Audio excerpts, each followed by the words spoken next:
Zimala manya nampita nawe weta wali ebigende. Abantu abakula bwe batobota weewetawo tebakkiriza ne banaawona. Baagala tuweewete buli kintu kyonna.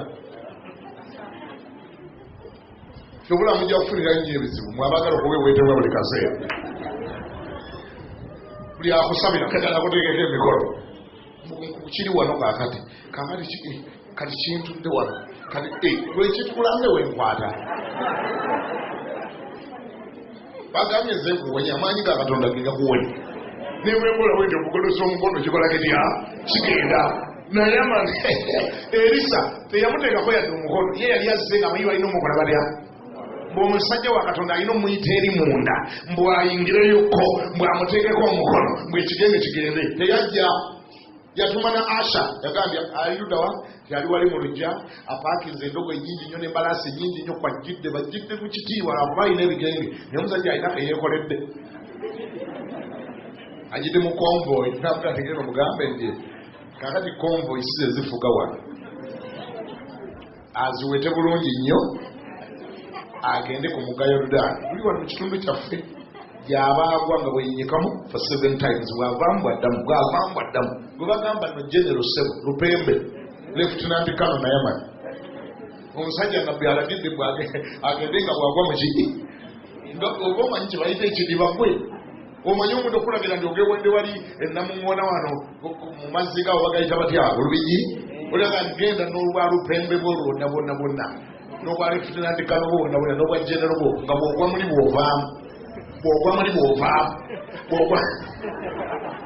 bakimugamba n'okuwunga n'asooka awunganaga ni abasajja beno nga tebassaamu bantu kitiibwa mutwalire business card ategere muntu kigwayogerako genda oyingireyo mu business card alaba amayinja agali kuli ategere ani agamba Erisa ne bakimutwalira agambira mbirabe byonna ategedde mukulu ewaabwe Busuuli w'amaanyi nnyo bwe bamu is the third man in the government naye genda mugambe ekigenda kati omutaasa kugonda agwe mu muganga bw'avaamu agwe mu muganga bw'avaamu omanye ebintu byakunaze kye nabisuulako byakugonda. Faith is all about obedience. Sometimes Katonda byatulagidde okukola si kye kibeeramu amaanyi. Ayagala kulaba the act of obedience while we are doing that. Kumpi ebintu 99 ku buli 100 ebitulagirwa okukolebwa mu nnyumba ya Katonda tebirinaamu nnyo sense. Nze njogedde tebirina sense mu magezi aga bulijjo. Tebirina n'amaanyi agabyekweseemu nti galina kye gasobola okukolera. Wabula Katonda abyagala okulabamu ekintu eki obedience. In the middle of doing it, while you are doing it, God is monitoring obedience. Because faith is all about obedience. Kyebayita okukkiriza kugonda just gendo nabe mu kidiba kya Sirowamu temuli yadde amaanyi agawonya omuntu. Amaanyi gali mu Katonda. Ne lwaki ayagala ogenda okikole wakati ng'otambula ogenda. Mukama yalaba ki? Wabere yakyogera. Alaba ki? Alaba obedience. Leeta ekimu eky'ekkumi mu nnyumba ya Katonda. Temuli yadde amaanyi ageekweseemu. Kubanga obwo busente butono nnyo okusinziira ku Katonda. God is so rich. Silver and gold belongs to him. Obugagga bwonna buli ku nsi bw'ani owe naye kyewuunyisa mwana ng'akuteekako nnyo amaaso ku kimu kye eky'ekkumi awo akikuteekako nnyo amaaso ofuna akakadde Katonda n'amanya nti kuliko emitwalo gyange 10 n'akuteekako amaaso okuva ku makya paka akawungeezi n'alaba bw'omaliriza nazo bw'ozisesebula naga nti azibbye azisesebudde mukyakya atutoye mutwalo omwenda agibbye si lwakuba ndi mwavu. Interest yonna eri mu kulaba ng'ogondera ekigambo kye ng'ogondera kyayogedde kubanga ye ekimusanyusa kwe kulaba nga bw'ogondera kyayogedde. Wali yawulira ngambeko nti amiina. Bw'otunuulira enkolagana y'omwana w'omuntu ne Katonda right from the beginning, right from the go, Adam Katonda amugamba tolyanga ku muti ogwo, tolyanga ku kibala ekyo. But theologians basobola okulowooza ebintu nga miliyoni namba ne babireetanga reason why he should not, why he shouldn't. They can think of so many things, but my conclusion is a simple one. Temwalimu kinene nnyo mu kibala. Sigala ekibala kyalimu ekyama ekyamaanyi nnyo. People can give a million interpretation. Omanye ekibala ekyo, omanye aliko ensonda, omanye ali kya green, omanye ebyo byonna musobola byogera. Naye Katonda yali ayagala okulaba ekintu mu Adam. Obedience. Obedience. Bwegamba nti tokola bwoti osobola obutakikola, bwegamba nti kola bwoti osobola okikola. Kuba ne mwenna abali wano nammwe mulina interest eyo mu baana bammwe. Oyagala omwana gw'ogambye nti toteekako TV eyo okirabe nga bwatyo bwakikoze. Sira kuba bwagiteekako ebifaananyi bijja kuggwamu. Naye nawe ng'omuzadde olina interest okulaba ng'omwana mwakugondera.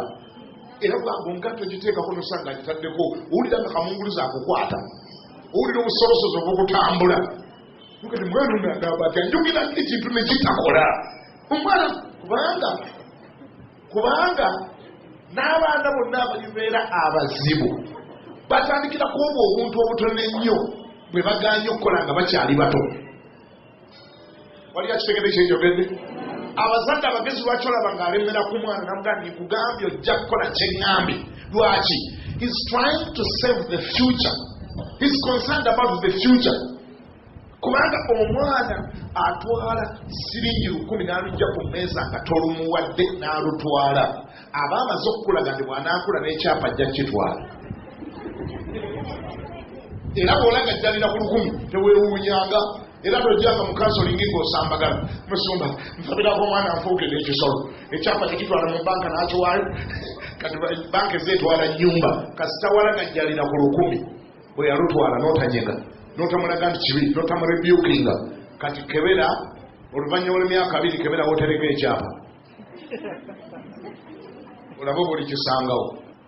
Kyotamutaddemu nga mwana muto tosubira ngo kimuteekamu ng'amaze okkula. Kiganye kagwe linda kugomoka naye. Kati nga naawe ekyo bw'okirira eri munda nogateka okukuza omwana wange obulungi. Ne Katonda bw'ayagala okukuza ababe mu ngeri ennungi. Ani awulira ng'amego nti amiina. Mukama yebazibwe. Katonda alina interest mu bugonvu bwo. Kyolanga from time to time agamba kola bwoti n'amonitaringa, kola bwoti n'amonitaringa. So talina nnyo kyabifunamu. Gwe naawe lowooza emitwalo gy'ataano gy'olisinga ekimu ekyekumi Katonda afunamu ki? Kiki ennyo? Katonda ye mugagga nannyini nsi eno yonna, nannyini nnyanja Lake Victoria, abantu mwe bavubye ne bafuuka ba biliyoniye. Nannyini mafuta abantu ge bavubye ge basimye ne batunda ne bafuuka ba biliyoniya. Mugagga nnyo talina na kye yaleetaaze ku mwana w'omuntu. Tewali. Lwaki abitulagira bikola bwoti? Lwaki agamba Ibulayimu nti mpa omwana omu yekka gw'olina mumpe wano? Kubanga Katonda abuliddwa ennyama yalya. Ayagala kulya mwana wa Ibulayimu. Mukulabako ayagala kulya mwana. Naye lwaki amumusabala nga mpa wano omwana? Katonda bw'agamba nga gwe Ibulayimu nti mpa wano omwana.